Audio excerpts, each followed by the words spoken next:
Imaginez un ciel limpide et une prairie immense.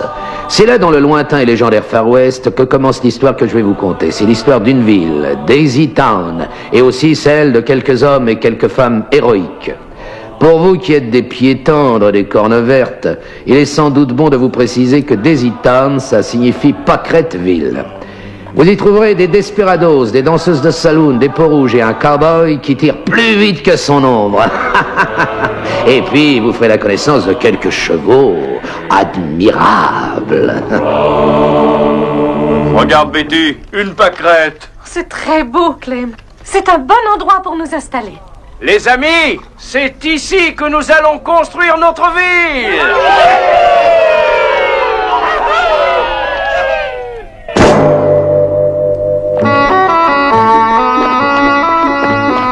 Ah, elle se construit vite, Daisy Town. En moins de temps qu'il ne faut pour descendre un tricheur débutant, tout est bâti.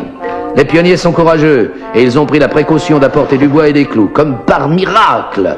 Sur la prairie immense, sous le ciel limpide, s'élèvent les maisons, l'église, l'école, le saloon, le bureau des diligences, les magasins et l'établissement de maître Matthias Bones, croque-mort de son état, mouche à formol par vocation. Jackson, le vautour, a pris ses quartiers perchés sur l'enseigne de l'établissement. Ah, il n'est pas encore prospère, notre entrepreneur de pompes funèbres, mais il espère bientôt le devenir. Car la naissance d'une ville dans le Far West attire inévitablement les bandits, les desperados, la racaille, les chevaliers de la violence et du vice. Barman, un whisky bien frappé. Voilà. Pour sauver la jeune cité, il faudrait un homme courageux, un homme honnête, un homme capable de faire triompher la justice et ramener la paix, prêt plus vite que son ombre. Et c'est un miracle pour Daisy Town. Un tel homme se dirige vers la petite ville. Cet homme, c'est Lucky Luke. I'm a poor, lonesome cowboy. I'm a long, long way from home. And this poor, lonesome cowboy. Oh, il n'est pas seul, bien sûr. Je l'accompagne. Moi, sa fidèle monture, Jolly Jumper, pour vous servir. Et pour nous distinguer l'un de l'autre, bien que nous soyons inséparables, c'est facile. Lucky Luke est brun. Et le blond, c'est moi. Jugez de notre surprise, quand le matin, en sortant de l'hôtel, nous avons été accueillis par le maire et ses amis qui nous attendaient dans la rue.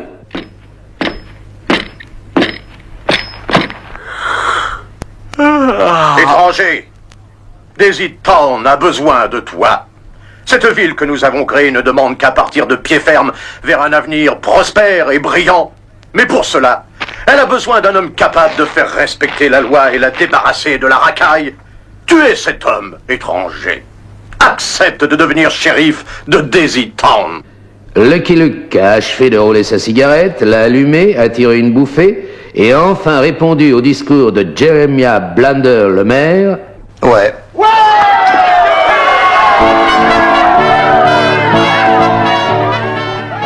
Ouais, je sais, vous me direz que c'est un peu court, mais pour Lucky Luke, c'est déjà un bel effort oratoire.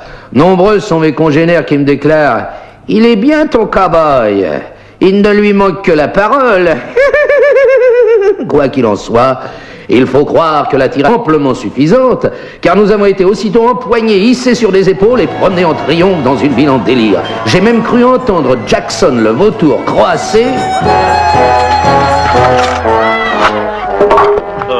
La saison va être bonne. Très bonne. À peine a-t-il épinglé son étoile de shérif sur sa poitrine qu'un vent de panique court parmi les desperados de la ville. Ah, il semble être partout à la fois, Lucky Luke. Il désarme les tricheurs, arrête les bandits, capture les voleurs de bétail. C'est une irrésistible entreprise de nettoyage. Et bientôt, la prison, comme une grande poubelle, regorge de ces détritus de la société. Abasourdis, matés, écrasés qu'ils sont, les coyotes. Pour fêter le succès de Lucky Luke, la municipalité de la ville, avec l'appui de la presse locale, décide d'organiser un grand bal au saloon.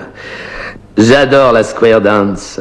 D'autant plus que nous avons la chance à Daisy Town d'avoir parmi nous Moustache Jones, le meilleur aboyeur à l'ouest du Mississippi. En avant, voilà le quadrille, un par un, il vient détaché. Vers la droite, les garçons, les filles, attention, là on va changer. Vers la gauche, suivez la musique, tous en rond et le pied léger. Écoutez ce que je vous explique, attention, on va s'arrêter. Maintenant, c'est la promenade, vous défilez très amoureux. Bien tendu, comme à la parade, allons les couplets déparus. Cavalier, la cavalière... Ce diable d'homme, avec sa voix sonore, son rythme et ses instructions précises, serait capable de faire une square dance honorable avec une tribune Navarros. Comment pouvions-nous deviner au milieu de toutes ces réjouissances le drame qui se déroulait à quelques miles du saloon en plein désert? Toujours est-il que la porte du saloon s'est ouverte brusquement et que Whip Lagman, le conducteur de la diligence, est apparu, vêtu de ses seuls caleçons rouges. Les Dalton! Ils ont attaqué la diligence! Les Dalton? Les Dalton? Les Dalton? Les Dalton. Les Dalton? Les Dalton! Ça, c'est du travail pour papa. Les Dalton.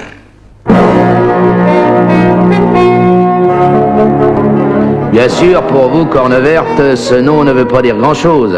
Sachez que les Dalton, Joe, William, Jack et Everett, maintes fois emprisonnés, toujours évadés, terrorisent les hommes les plus courageux. Toute une carrière de bêtises et de méchanceté a rendu célèbres ces 4 desperados, aussi bien à l'ouest qu'à l'est des montagnes rocheuses. Regardez-les, en train de bivouaquer près de la diligence qu'ils ont attaquée. Ils ont allumé un feu sur la prairie et boivent du café. Joe, le petit, le méchant de la bande, n'a pas l'air satisfait. J'en ai assez de battre la campagne et d'attaquer les diligences. Il nous faut une ville. Ah oui, dans une ville, il y a des banques. Dans une ville, il y a des parties de poker. Dans une ville, il y a des restaurants. Mais où allons-nous trouver une ville dans cette région? Ce sont les chevaux de la diligence qui nous conduiront. T'es un génie, Joe. Le plus méchant et le plus intelligent de nous tous. Pourquoi? Qu'est-ce qu'il a dit? Écoute, Avril. Joe propose que nous montions sur les chevaux de la diligence. Eux sauront nous conduire jusqu'à la prochaine ville relais. Ah, c'est pour ça que Joe ne voulait pas que nous mangions les chevaux de la diligence. Ce qui peut être bête. Qui est bête, Joe? Avril est bête. C'est bien ça, hein, Joe? Je suis peut-être bête, mais moi... The Daltons. Daltons.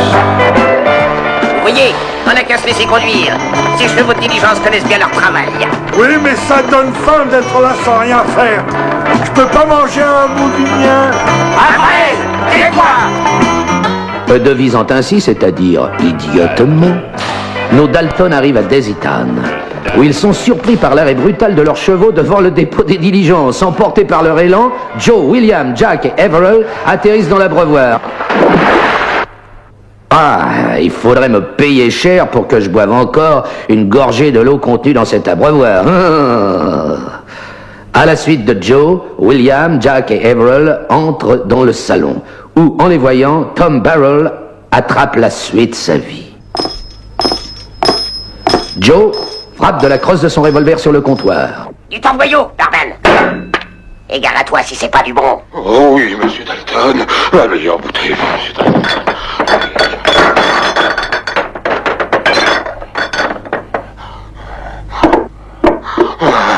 Voilà, monsieur Dalton. Joe prend la bouteille et boit au goulot. Il a une mousse satisfaite.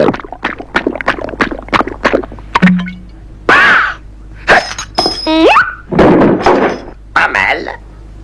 Mais il n'y a pas de musique ici. Et d'un coup de feu, Joe met en marche le piano mécanique.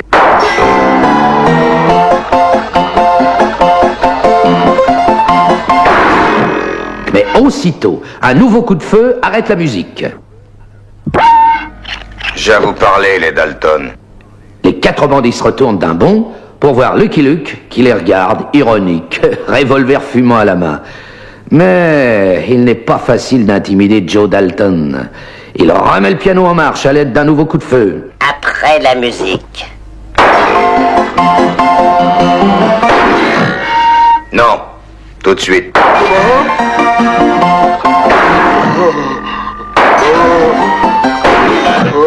Oh, monsieur, je vous en prie, c'est un piano très cher.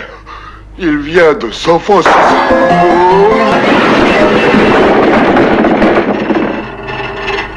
Bon, maintenant que la musique est finie, je t'écoute, cow-boy. Nous ne voulons pas de vous à Daisy Town. Et c'est toi qu'on envoie pour me faire peur. Regarde un peu ce que je sais faire. Cow-boy. Joe envoie une pièce de monnaie en l'air qu'il perce d'une balle. Lucky Luke, souriant, envoie 2 pièces de monnaie en l'air qu'il perce de 2 balles. Enfin bref, toute la monnaie des 2 hommes y passe, et au bas mot, ce genre d'exercice leur coûte 20 balles chacun. Lucky Luke, excédé, rengaine son colt. Vous avez compris, les Dalton? Ou bien vous partez gentiment, ou bien vous partez les pieds en avant. Nous resterons à Daisy Town.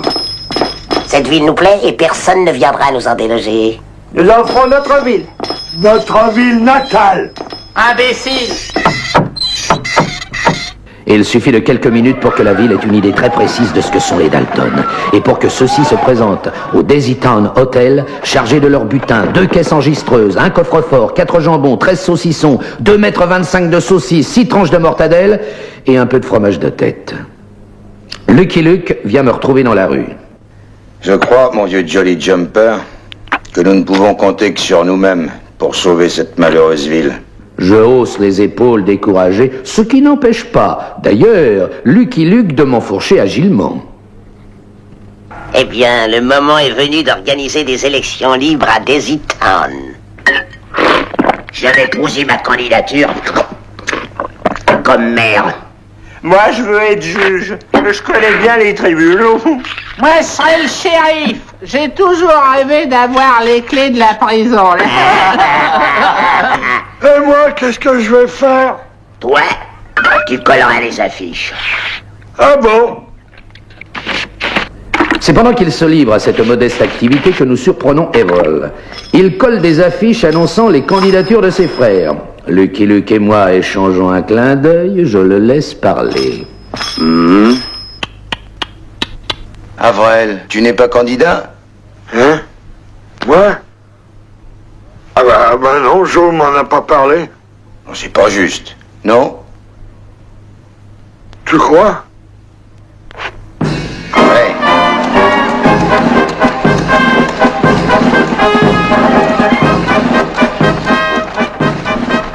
Cette courte conversation chemine longuement dans le tout petit cerveau qui occupe la vaste et solide boîte crânienne d'Errol. Et c'est au cours d'une manifestation populaire de soutien aux candidatures des Dalton, présidée revolver au poing par Joe, qu'Errol accouche du résultat de ses réflexions. Dis Joe, pourquoi est-ce que je suis pas candidat, moi? Pour rien exagérer, même terrorisé, les croquants ne voteront pas pour toi. Ça, c'est pas juste, Avril. C'est pas juste. Non.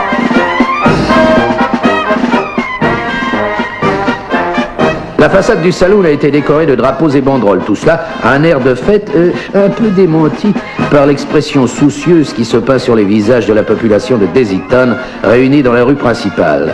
Joe, encadré par William et Jack, apparaît sous le porche du saloon. Il y a dans ses petits yeux rusés la lueur réservée à ceux dont le destin est de mener les masses. Il met ses poings aux hanches et lève le menton avantageux. Il va parler, il parle. Citoyens, votez pour nous et je vous promets que nous ferons de Daisy Town une ville où on ne s'ennuiera pas. Et pour commencer, nous chasserons Lucky Luke. Citoyens, votez pour moi!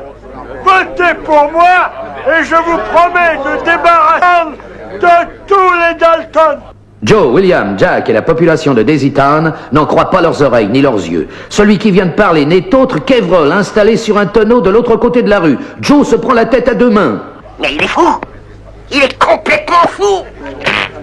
Je vous promets que nous descendrons tous les coyotes qui oseront voter pour cet imbécile. Et moi, je rends de plomb tout ce qui va trop pour ces bandits. Tu vas voir ce qu'ils te disent. Ces bandits. C'en est trop pour Joe, William et Jack qui se mettent à tirer contre l'opposition qui ne tarde pas à réagir de la même façon. Les électeurs, mal placés au milieu de cette lutte fratricide, ont abandonné vivement le terrain. Lucky Luke et moi, à la fenêtre de nos chambres, nous nous payons une pinte de bon sang, vous pouvez me croire. D'autant plus qu'ayant vidé leurs armes sans résultat appréciable, tous les Dalton au centre de la rue se livrent à un pugilat aussi féroce que grotesque. Quand nous arrivons sur les lieux du combat, nous devons nous frayer un chemin parmi les parieurs qui entourent les Dalton. 50 $ sur celui qui a le gros nez. Et moi, 100 $ sur celui qui a le gros manche. Dès que Joe aperçoit Lucky Luke, il arrête la bagarre. Tout ça, c'est à cause de toi, Lucky Luke. Un de nous 5 est de trop ici. Dans 1 heure, nous nous battrons en duel d'homme à homme, nous 4 contre toi. Compris? Ouais. Cause toujours. Tes beaux discours ne te sauveront pas. Non. Un duel ne nous effraie pas. Lucky Luke est tout de même le cow-boy qui tire plus vite que son ombre. Et en plus, nous avons mis au point un petit plan qui devrait donner des résultats amusants. Aussi calmement, nous jouons aux échecs pendant que les Dalton s'entraînent comme des fous.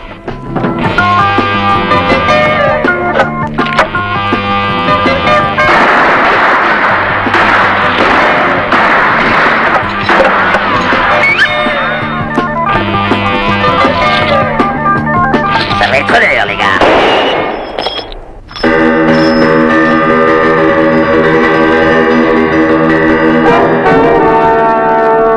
L'heure fatidique approche.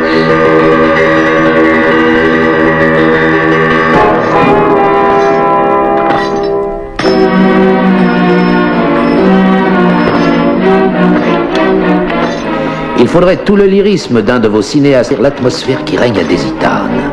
Les rues sont vides. Toute vie s'est arrêtée. La nature elle-même semble retenir son souffle. On entendrait voler une mouche. Si celle-ci n'avait pas été gravement blessée pendant l'entraînement des Dalton.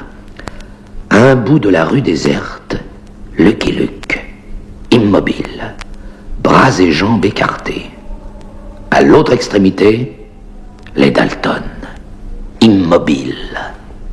Et moi, je suis là aussi, derrière la porte du saloon, et je regarde Lucky Luke. Et derrière moi, à portée de mes sabots postérieurs, un piano mécanique, 6 chaises, 4 tables, une horloge, un miroir, une vingtaine de bouteilles, des verres, quelques lampes, 2 ou 3 objets d'art, un peu de vaisselle. Tout ça entassé pour former une sorte d'échafaudage à l'équilibre instable. Lucky Luke me fait un clin d'œil et hop, je rue.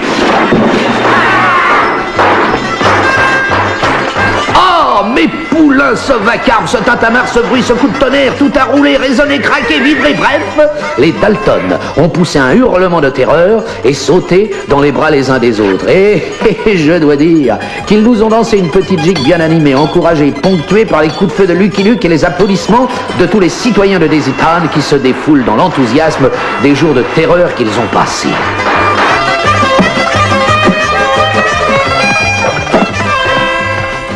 Il faut peu de choses pour redonner du courage à une population.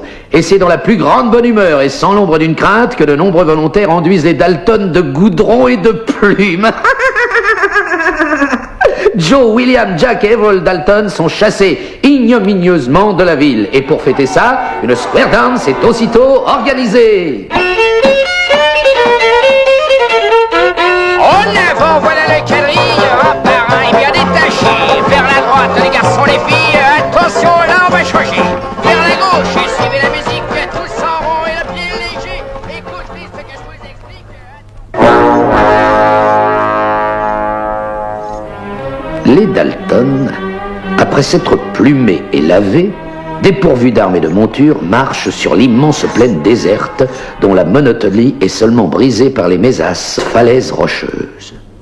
Et ce qu'ignorent les bandits, c'est que du sommet d'une de ces mésasses, un guetteur les observe, silencieux et impassible. Soudain, Les Indiens, nous sommes perdus. Au contraire, nous allons nous venger de Daisy Town. D'un pas assuré, Joe se dirige vers celui qui semble être le chef de groupe. Ao, vous conduire nous chez votre chef.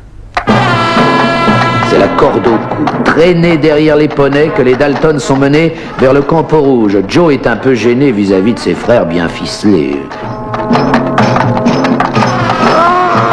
Dis, Joe! Et on lui chez leur chef? Le chef des Sioux est le redoutable et tristement célèbre Serpent de Boue. Ne vous en faites pas, laissez-moi lui parler, je vais tout arranger. Oui, vas-y, Joe. Vas-y, Joe. Demandez quand est-ce qu'on mange, Joe. Moi, frère blanc, vouloir faire ami avec frère rouge. Grand chef compris? Woga. Woga, dans la langue des Sioux, signifie « Saisissez-moi ces 4 crétins, attachez-les au poteau de torture et organisez-moi une petite danse de la mort, une petite danse de devant les fagots, parce qu'on va se les retirer un peu. »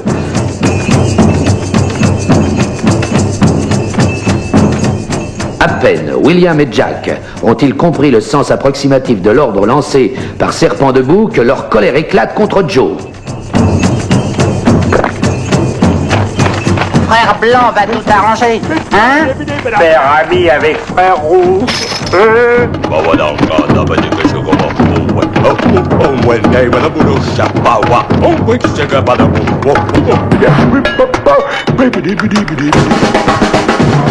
C'en est trop pour Serpent de Boue qui fait arrêter la cérémonie et qui se plante indigné devant Joe. Vous cessez agiter l'orgue dans la bouche pendant danse de torture. Vous avoir été élevé. Que le grand chef m'écoute. La nouvelle ville menace la vie de ton peuple. La civilisation des visages pâles est mauvaise pour les frères rouges. Bientôt le cheval de fer chassera le bison de la plaine. Et Joe se met à parler. Il est éloquent, persuasif, admirable. Il sait que de ses paroles dépendent sa vie et son désir de vengeance. Il évoque les dangers de la civilisation que vont apporter les visages pâles, ceux qui ont créé une ville neuve sur la prairie. Partout, l'homme blanc apportera le clinquant de sa civilisation bruyante et empuantie par les fumées. Et quelle sera la place du frère rouge dans cette civilisation? S'il survit, peut-être pourra-t-il vendre quelques poteries typiques pour pouvoir s'acheter quelques rares boîtes à nourriture. Il est tout essoufflé, Joe. Il en a les yeux qui lui en sortent de la tête. Serpent de Boue l'observe silencieux. Et puis, il lève son tomahawk et crie d'une voix puissante. Woga! Woga! Guerre à Daisy Town!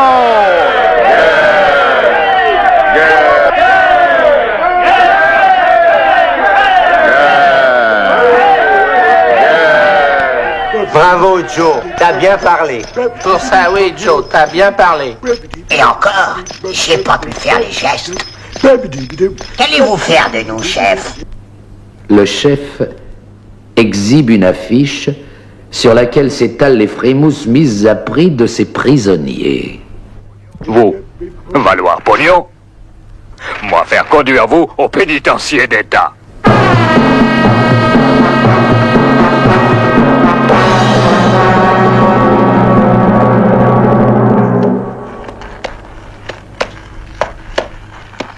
Si je vous raconte tout ça en détail, c'est parce que Lucky Luke et moi avons assisté à toute la scène, cachés derrière un rocher, à portée de flèches du camp des Sioux. Nous en avons assez entendu. D'une pichenette sur l'encolure, Lucky Luke me fait signe. Nous nous éloignons des sabots. Et voyez ce que c'est, la malchance.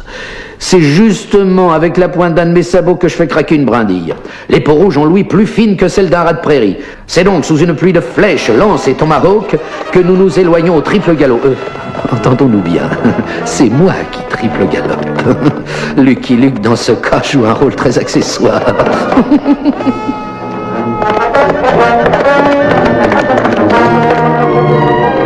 Il me faut peu de temps pour ramener mon cowboy à Daisy Town, où nous attendent anxieux les citoyens les plus en vue de la ville. J'ai à peine freiné que Lucky Luke annonce la nouvelle.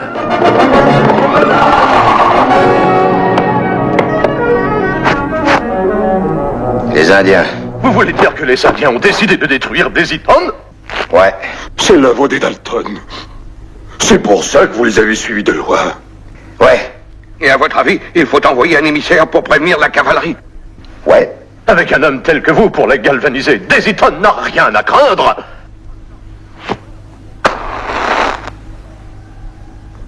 Ouais.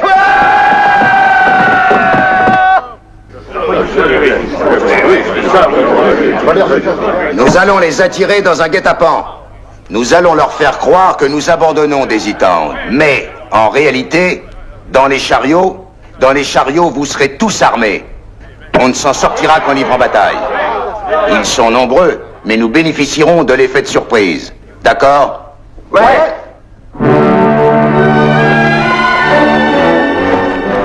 C'est une longue caravane composée de chariots et d'un corbillard qui quitte Desitan, où il ne reste que les femmes, les enfants, Oldtimer et Pancho, le brave Mexicain dont personne n'a osé interrompre la sieste.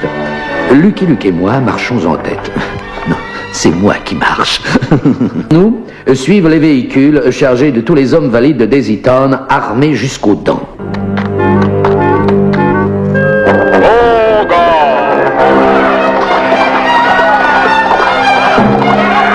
Et voilà! Formez le cercle et continuez à rouler!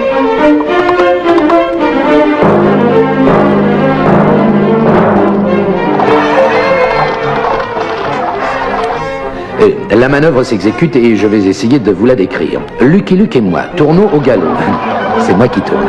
Les chariots ont formé un cercle et tournent en sens inverse d'une autre. Enfin, les peaux rouges, avec leurs chevaux, ont formé un troisième cercle extérieur et tournent dans le même sens que nous, c'est-à-dire en sens inverse des chariots. C'est compliqué, je sais. Attendez, il faut que je vous fasse un dessin. Voilà, regardez-le. Voilà. Et ce qui n'arrange rien, c'est que Lucky Luke se met à hurler. Change! Tout le monde fait demi-tour et les valseurs me comprendront. Mais nous commençons à ne plus très bien savoir où nous en sommes. D'autant plus que Lucky Luke déchaîné continue à crier « Changez !» à intervalles réguliers. Il continue, même quand le son du clairon nous annonce l'arrivée d'un fort détachement du 20e de cavalerie aux ordres du lieutenant Max Traggle.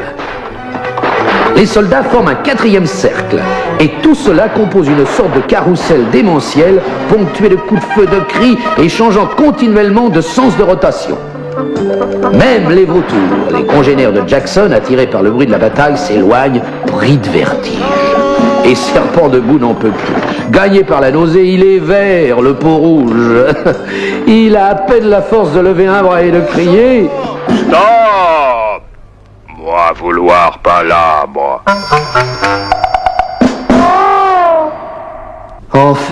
Enfin tout s'arrête et nous nous regardons tous dans une sorte de stupeur.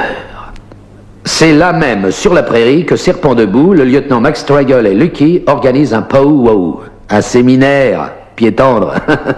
Encore essoufflé, Serpent debout est très mécontent. Oh! Vous pas conforme à la tradition! Vous pas tournez! Nous tourner! C'est exact, il a raison. Bientôt la tradition n'existera plus. Mon frère rouge ne pourra pas arrêter. S'il nous chasse, d'autres visages pâles viendront. Quelle sage conduite lui dicte le grand Manitou? Une redevance par bison chassé, un prix de location sur les terrains de chasse, une part des récoltes, des actions dans la compagnie du cheval de fer qui sera éventuellement constituée, concession d'un magasin de poterie dans le centre de la ville. Je fournis le calumet de la paix, visage pas le fournir le tabac. Ça va? Oh.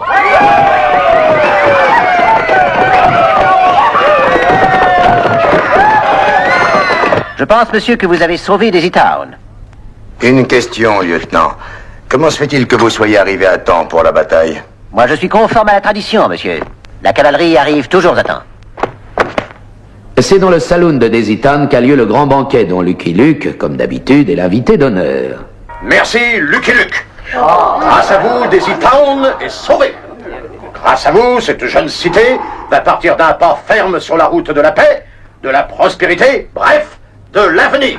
Nos descendants se souviendront de vous quand Desitan sera devenue une métropole puissante et dynamique.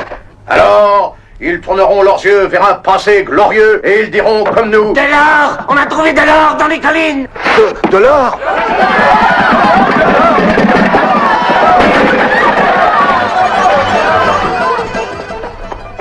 En moins de temps qu'il ne faut à une corne verte pour se faire éjecter par un cheval sauvage, la salle s'est vidée. Nous restons seuls dans le saloon, Lucky Luke et moi. Lucky Luke hoche la tête, et moi, je finis mon verre. Nous sortons lentement, et nous nous arrêtons sous le porche du saloon. La ville est vide. Même Pancho, le brave Mexicain, est parti. Il ne reste qu'un peu de poussière, quelques meubles abandonnés au milieu de la rue, le old-timer, qui a retrouvé ses jambes de 20 ans pour se ruer vers le métal jaune là-bas dans les collines à l'ouest. Et je me dirige vers le soleil couchant, pendant que Lucky Luke, mon ami, de sa voix grave et mélancolique, chante une vieille ballade. I don't like being tired.